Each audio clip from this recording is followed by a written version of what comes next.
can see some spheres flying over a wheat field, and in a few seconds, a pictogram appearing similar to a snow crystal. The footage was recorded at 5 a.m. of 11th of August 1996 by John Wabley, an English UFO enthusiast of the crop circles phenomenon in proximity of Oliver Castle in England.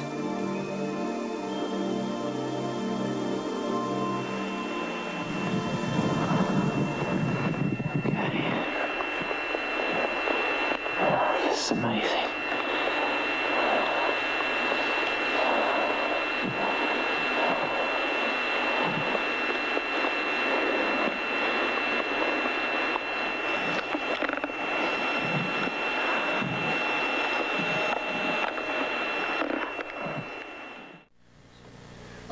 Obviously, the handbook is where most of you people should have it. I'm sorry you don't have it. The ones are going to do it.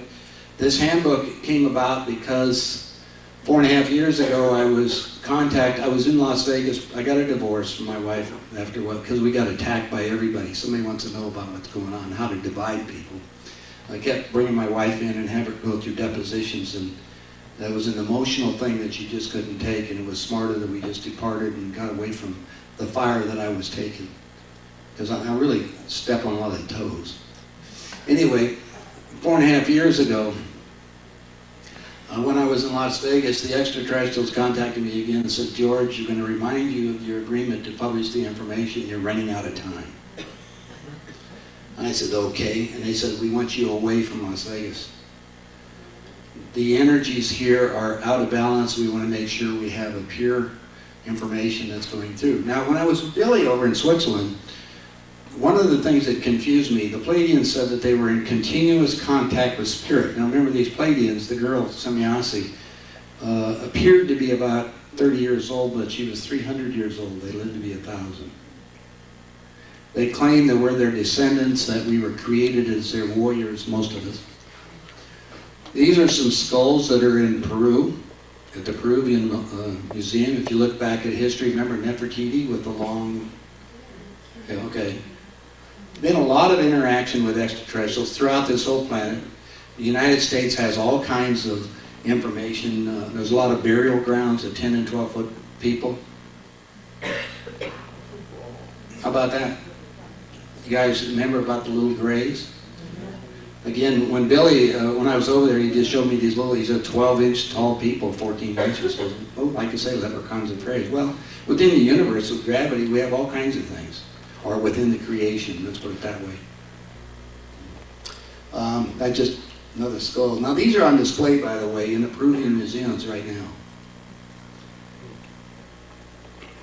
A lot of people have examined them. There's a lot of extraterrestrials. You've heard about the plains of Nazca down in Peru. There's a lot of remains of a lot of extraterrestrials that are around there. They're still visiting. I actually have a friend in New Mexico that has a ranch out a little west of Taos, and they sit in the hot springs watching the spacecraft grow into the mountain. How's that for a bunch? Now, probably the next thing is going to be the big, most controversial of all things. I got to go back to where I was at and what's happened to me. When I was 14 years old, a friend of the family, got all these friends of the family, by the name of Dr. Walter Moyer, he was on the team of doctors that dug out the Dead Sea Scrolls.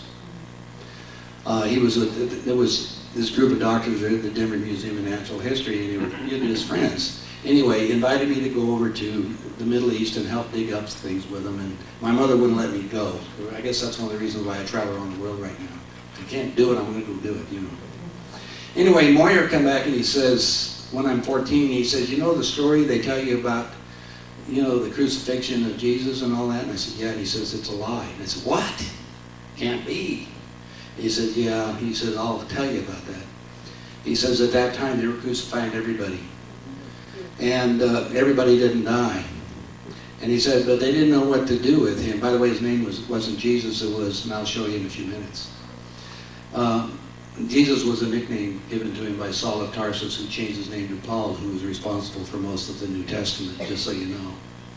Anyway, when I was with Billy, Billy handed me this document called the Talmud, or the Teachings of Emmanuel. Emmanuel. Interesting? Now, I took 4 different Bibles that you can go to any Bible bookstore and see exactly what we're talking about.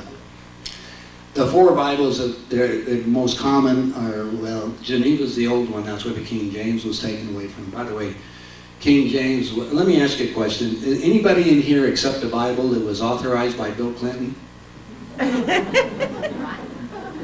Would you accept a Bible that was authorized by Bill Clinton? No. Did you know our presidents, none of them take the King James Bible? They get the Thomas Jefferson Bible. Now, who is Thomas Jefferson but a Mason? Illuminati. But anyway, I decided to go look and see what's going on. George Lamsa now, he said, I'm going to do my translations, and he went directly from the Aramaic into English. By the way, what did he say? The name Jesus, look at it, every one of them. And I like the New Living Bible. What does it say? So which one's right? You understand what the problem is when you're doing translations?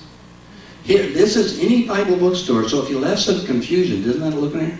It's kind of interesting since Saul of Tarsus gave him the nickname Jesus. So I was more concerned about the story of Emmanuel.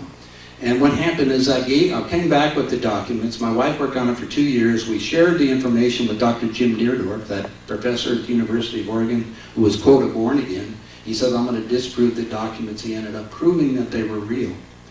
These were written by Judas Iscariot, the scribe to Christ. In it, he's trying to put out the real message that he was given at that time, not the one that's been passed on to what you think. And I'll be talking about a few of those in a minute. This is to give you some differences in the translations. And I used the King James, or Jim did, the Matthew 5 up there, and look at how the Talmud translated it. The next one. I thought this was pretty neat. Does that speak of flying saucers? For the ones in the back of the room, I'll read the Talmud. It says, when Emmanuel had been baptized, he soon came out of the water of Jordan, and behold, a metallic light dropped from the sky and descended steeply over Jordan. It turns out that Emmanuel's father was an extraterrestrial Pleiadian who impregnated Mary. His purpose was to bring back the spiritual teachings of man, to wake up to who and what we really are, a spirit having a physical experience. Here's the Talmud's translation of a 2-line in Matthew. It says he rose and took a child and they departed to Egypt. You all remember that story. Anyway, in the Talmud it says Joseph rose and took the young child, his mother, and escaped under the guidance of celestial son Gabriel. Does it make sense? The logic of this is incredible. And what they told us, the extraterrestrials have given me the information, they said the first rule in this universe, gain all knowledge. You can't do it in one lifetime. The wheel of reincarnation is a fact. The trouble is we come into this dimension and we forget who and what we are. Anyway, the Talmud said that's Emmanuel, a prophet who brings teachings of wisdom. He's trying to wake you up. Remember what Christ said? What I do, you can do, and even greater. Also said, what you sow, you shall reap. True. That's the book, the Talmud. It's been out of print for about 4 months. I have orders on it. They keep promising me delivery. It may come in the next 3 weeks, as they're telling me, so you can have it. What I call the authorized, agreed version by Billy. Billy and I have a little bit of problem about this. I don't know how you can copyright documents that were 2,000 years ago. Well, he even didn't have copyright, let's put it that way. Well, when we come back, the argument was that in order to print the book, we had to do his translation, the Schweizer Deutsch, or High German, on one page, and then do the English on the other. So that's where you get it.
The next thing I'm going to show you, these are what we call monolithic domes.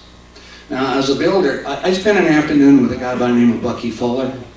Remember him? Bucky, also called Buckminster Fuller. Bucky and I were arguing about we argued. I told him his geodesic was a piece of junk. And the reason is, as a builder, the worst place that I have in building any kind of project is the seams. Remember? You go look at these beautiful windows over here. Where the seams are is where your leakage is. And that's the hardest thing to seal up. So anyway, I told Bucky,